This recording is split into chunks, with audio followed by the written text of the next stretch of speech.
আজকাল নিজের দিকে তাকালেও বড্ড বেশি আফসোস হয়, মায়া হয় ভীষণ। একসময় কি ছিলাম আর এখন কি হয়ে গেলাম। মাঝে মধ্যে মনে হয় আগেই তো কত ভালো ছিলাম।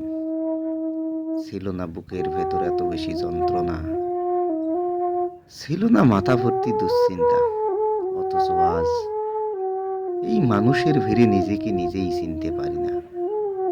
বড্ড আবছা লাগে নিজেকে।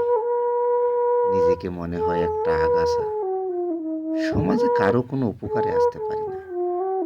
আয়নার সামনে দাঁড়িয়ে নিজেকে দেখে নিজেই চমকে উঠি, আর দীর্ঘশ্বাস ছেড়ে নিজেকে প্রশ্ন করি, আমি কি হতে চেয়েছিলাম আর কি হয়ে গেলাম। আমি কি এমন জীবন চেয়েছিলাম? তারপরও কেন এমন জীবন হলো? ধন্যবাদ সবাইকে।